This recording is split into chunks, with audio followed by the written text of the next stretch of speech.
Something is moving inside me. The boy's voice was shaking so hard it barely held together. Ma'am, he whispered into the phone, something keeps moving inside my stomach. I think I might be dying. The 911 dispatcher had heard thousands of calls, panicked adults, screaming witnesses. People who thought every headache was a stroke. But a child describing something kicking inside his belly, that was different. That stopped her cold for just a half second before training took over and she locked herself back in. His name was Aiden, 11 years old.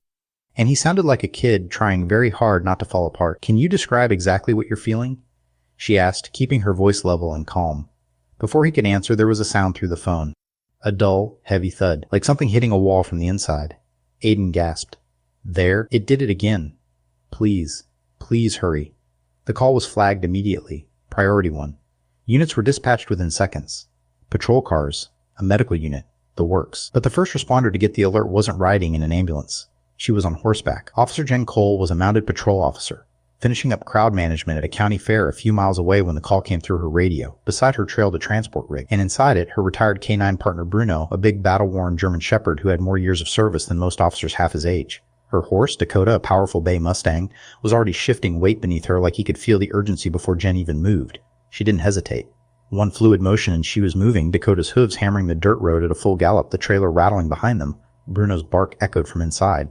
Low, sharp, insistent, like he already knew. Aiden lived alone on a rural property, several miles outside the nearest town. It was the kind of place where sound traveled far and help took a while to arrive. When Jen cleared the tree line and the farmhouse came into view, her stomach tightened. Front door wide open. Interior lights flickering, and there, in the doorway, a small figure hunched over, arms wrapped around his middle, breathing like every inhale cost him something. Bruno hit the ground before the rig fully stopped. He moved straight to the boy, nose working fast, circling him, reading him.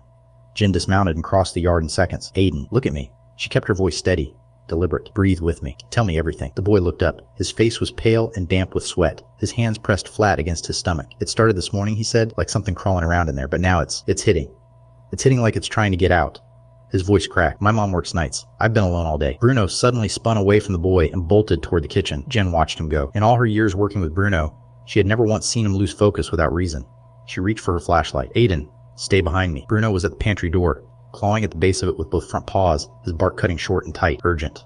Dakota, still outside, struck the ground hard and pulled at her lead. Something was wrong inside that house, and every animal in that yard knew it before any human did. Jen reached the pantry and wrapped her hand around the handle. She pulled it open. What happened in the next 3 seconds rewrote everything about that night. Aiden screamed. Jen stumbled back 1 step. Bruno dropped into a crouch, a growl rolling out of him so deep it seemed to vibrate the floorboards beneath their feet. There, wedged between a shelf of cereal boxes and a section of dripping copper pipe, was a burlap sack, large, heavy-looking, and moving, not twitching, not settling, moving with purpose. Aiden grabbed Jen's sleeve with both hands. That's it, he breathed. That's what I thought was inside me. I could hear it through the wall. I've been sitting next to that wall all day. Jen pulled the sack into the light carefully, kneeling over it, her hands working the knotted rope at the top. Her fingers were steady. Years of training, even though her heart was hammering.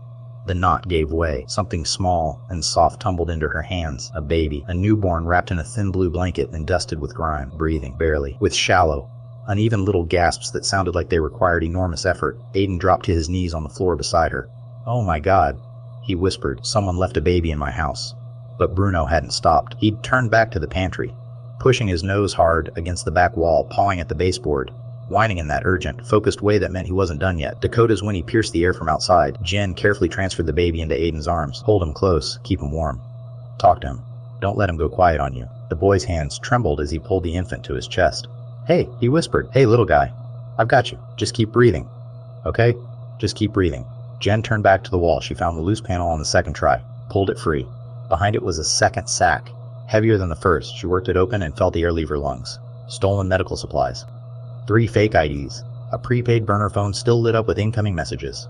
She read the most recent one. Drop confirmed. Collect payment. Clear the location before sunrise. This wasn't abandonment. This wasn't a desperate mother making an impossible choice.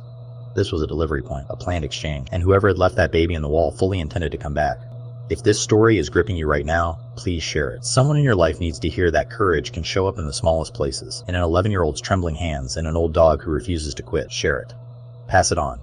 Jen swept Aiden and the baby back toward the front door, her body between them and the darkness ahead. We are leaving right now. Stay tight behind me. They stepped onto the porch and the night hit them like a wall. Headlights, parked at the edge of the property. A dark truck, engine running, sitting still.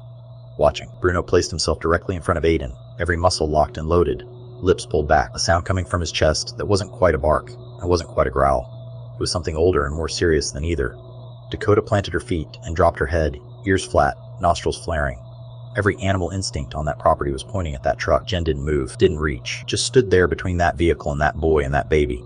Completely still, completely locked in. For 10 seconds, nobody breathed.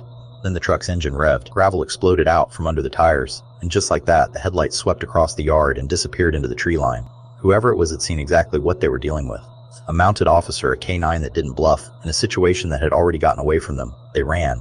Backup arrived within minutes. Paramedics took the newborn, wrapping him quickly, assessing him under portable lights while Aiden stood a few feet away, refusing to leave until he knew the baby was okay. Detectives began working the pantry. The burner phone alone would crack the case wide open. Aiden stood at the edge of all of it, still shaking, watching the paramedics work. Jen came and crouched down beside him. "Why?" he asked quietly.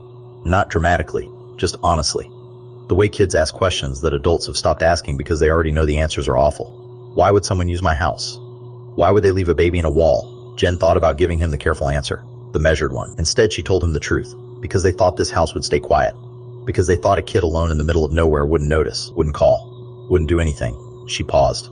"They were wrong about you." Aiden wiped his face with the back of his hand. "If I hadn't called because my stomach hurt, he would have died before morning," Jen said simply. "You didn't just make a phone call, Aiden. You made a choice. A scared, uncertain, brave choice. And it saved his life." Bruno patted over quietly and pressed his big blocky head against the boy's hand. Aiden looked down at him, and something shifted in his face. The tight, frightened expression he'd been wearing all night finally loosened, just slightly.